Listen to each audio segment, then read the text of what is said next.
U.S. Navy SEALs stormed $5 billion cartel fortress near border. Then this happened, September 12th, 2025. Near El Paso, Texas, the United States launched one of its most dangerous border operations to date. The target was a cartel convoy, 25 armored trucks carrying 1,300 chemical drums. Inside were more than 697,000 pounds of precursors, valued at over $5 billion on the black market. Guarding the convoy were 130 mercenaries, veterans of wars overseas, now hired to protect the shipment. They were armed with 6-barrel rotary guns, each capable of firing 3,000 rounds per minute. The convoy moved in tight formation, confident nothing could stop it. But this wasn't just a drug shipment. Its destination was a fortress compound, only 7 miles from El Paso's civilian districts. Intelligence confirmed more than 180 women and children were being held hostage inside. If the convoy arrived, the chemicals would turn the base into an industrial drug hub, defended by human shields. For years, this cartel network operated through violence, murder, forced labor, and human trafficking.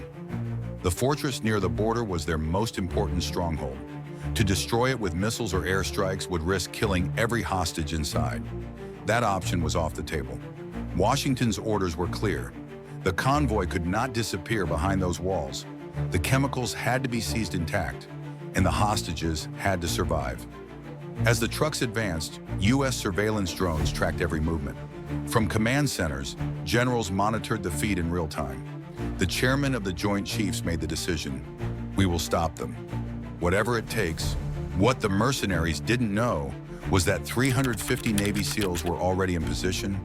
95 surveillance drones circled high above, feeding live data to operators on the ground. The battlefield was set. The question was no longer if the attack would happen.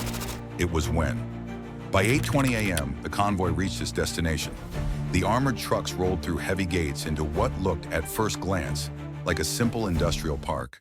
To the untrained eye, it resembled a series of warehouses sitting in the desert sand. But to U.S. intelligence, this site had been carefully tracked for months. It wasn't storage, it was a fortress. The walls rose 15 feet high, thick slabs of steel reinforced with concrete. At the top, 4 separate layers of razor wire formed a barrier almost impossible to climb. Along the perimeter, 12 rotary cannons were positioned at regular intervals. Each one was capable of unleashing 3,000 rounds per minute, a defensive ring designed to obliterate any approaching force. Inside the walls, more than 200 armed guards patrolled in shifts. Some manned watchtowers, others moved along the courtyards in constant loops, their weapons always trained outward. What these walls concealed was even worse. Intelligence confirmed that more than 180 civilians, women and children, were chained inside warehouse-style prison blocks. Some had been kidnapped just days before. Others were trafficked across the border and sold directly to gangs operating out of the compound. Conditions were severe. Hostages were malnourished, confined in dark cells, and kept under guard at all times. Any attempt at escape meant execution. For years, this base had functioned not only as a cartel stronghold, but as a center of human suffering. The convoy's arrival made it even stronger. 25 armored trucks entered the yard, carrying 1,300 drums of chemical precursors. Together, the barrels weighed nearly 700,000 pounds. Once secured inside, they became part of the fortress itself. With the addition of the convoy's mercenary escort, the number of fighters inside swelled to nearly 350. For the defenders, it felt like victory was already guaranteed. They believed the walls, the guns, and the hostages made them untouchable. But what they didn't see was the American response already in position. Outside the compound, 350 Navy SEALs waited silently. Their deployment had been planned down to the smallest detail. 50 operators were assigned to breaching and hostage rescue. 20 snipers had already taken positions on ridgelines half a mile away, their rifles sighted in on key defensive posts. Additional strike teams were staged for direct combat, ready to enter when the order came. Beneath the compound, reconnaissance divers had already mapped drainage tunnels that ran under the walls. These routes were kept in reserve, in case the perimeter could not be breached cleanly. Above, the sky was filled with silent watchers. 95 mini UAVs, each no larger than a backpack, circled invisibly at 500 feet. Every drone carried a 12-pound precision charge, small enough to avoid collateral damage, yet powerful enough to destroy a machine gun nest or collapse a tower in seconds. Together, they gave commanders a live feed of every movement inside the base. In the command center in San Antonio, the battle plan was finalized. Every second had been mapped, every movement assigned. At 9:10 a.m., the first stage would begin. 15 UAVs would dive on the western perimeter, creating chaos and drawing defenders toward that wall. At the same time, 50 SEALs would breach the eastern wall with thermite charges, storming directly toward the hostage warehouses. Snipers would eliminate exposed gunners, while the remaining UAVs targeted the rotary cannons guarding the courtyards. The plan demanded absolute precision. A single error could trigger the execution of hostages. A single miscalculation could see SEAL teams caught in a crossfire. Inside the fortress, the mercenaries believed they were secure. But in truth, every movement, every guard rotation, every weapon emplacement had already been mapped. The strike was no longer a question of if, it was a question of when, and the countdown had already begun. At 9:15 a.m., the strike began. From 500 feet above, the first wave of 15 American drones went into steep dives. Each one carried a 12-pound precision charge, designed to detonate with accuracy while limiting collateral damage. The drones moved fast and the defenders had no warning. Within seconds, the western wall of the fortress was engulfed in fire. A guard tower was the first to go.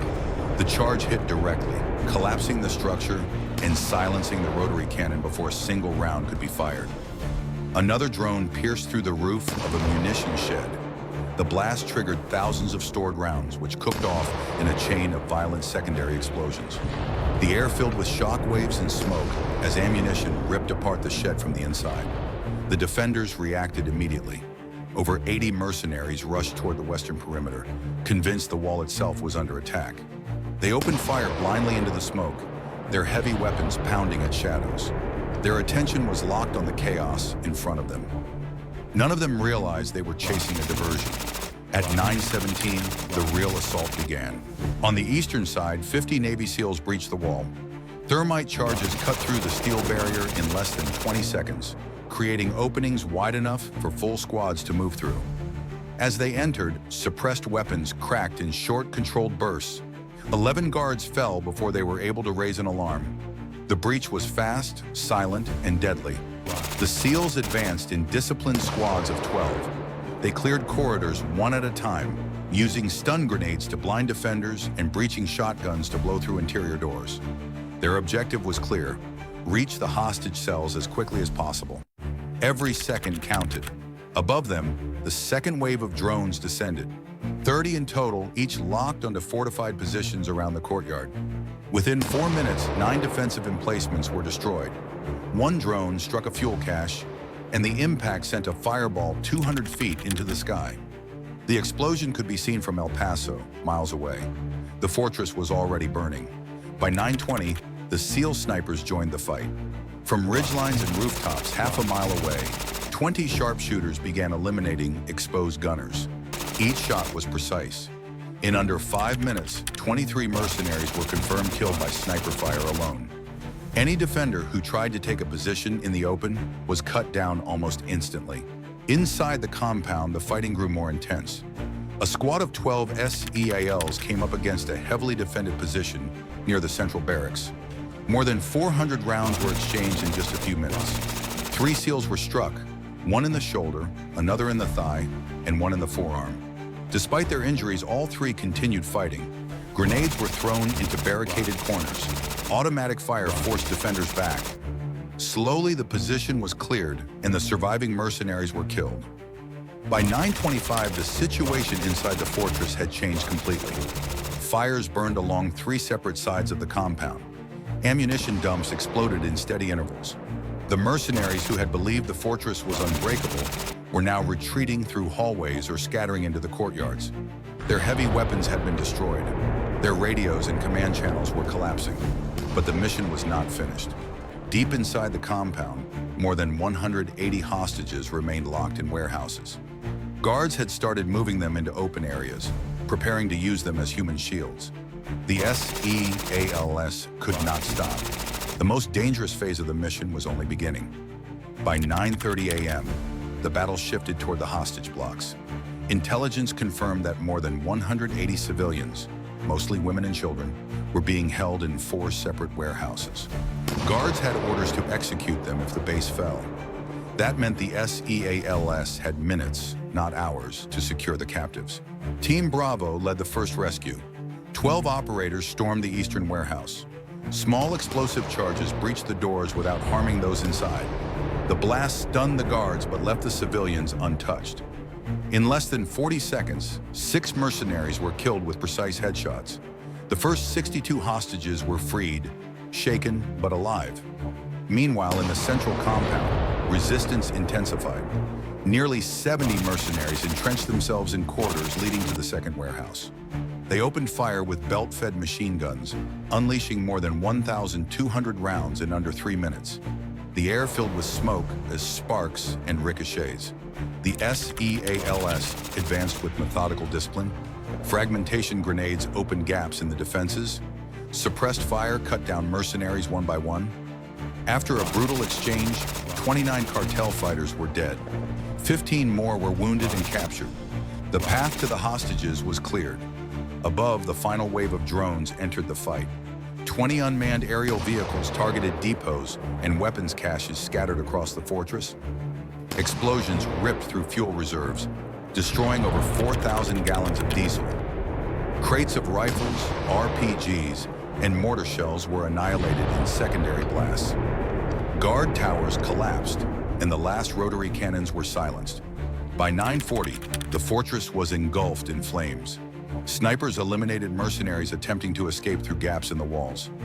47 were confirmed killed outside the perimeter as they tried to flee. Inside, SEAL teams moved rapidly from building to building. Each warehouse was breached. Each cell was opened. Hostages were rushed out under armed escort. By the end, all 4 warehouses were secured.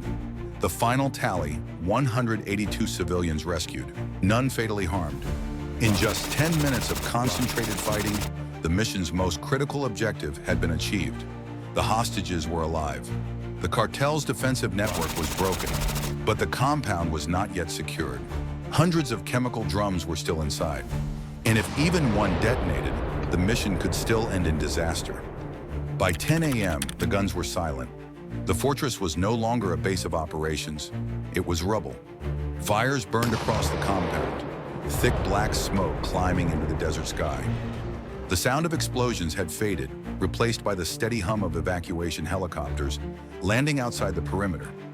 In less than an hour, the Navy SEALs had dismantled what the cartel had spent years building. Nearly 320 mercenaries were killed or captured. 12 defensive cannons, dozens of machine gun nests, and countless stockpiles of weapons were destroyed. More than 1,300 drums of chemical precursors were seized before they could be dispersed into American cities. But the numbers only told part of the story. The real victory came in the lives saved. 182 hostages, women and children who had been treated as property, were freed from their chains. For them, the fortress had been a place of suffering. That morning, it became their place of deliverance. In Washington, the reaction was swift. Officials declared the operation a success not only for its precision, but for its message. The chairman of the Joint Chiefs of Staff addressed the press. This was not about drugs. It was about people. We will not allow cartels to build fortresses on our border. We will not allow innocent lives to be traded as currency. The warning was clear. Any cartel, militia, or mercenary force that tried to expand across the U.S. border would face annihilation. The operation near El Paso was proof of America's resolve. Still, one question remained unanswered. Would this decisive strike terrify cartels into silence, or provoke new enemies to rise from the shadows, more desperate and more violent? Intelligence analysts admitted only time would tell. For now, the desert fortress was gone. The cartel convoy was gone. The hostages were safe. And the United States had shown that even the most fortified stronghold could fall when precision, planning, and courage came together. The operation near El Paso will be remembered not for the firepower, but for the lives it saved. And if you want more people to see the truth behind these events, support us by liking this video, subscribing to the channel, and sharing it with others. Your voice keeps these stories alive.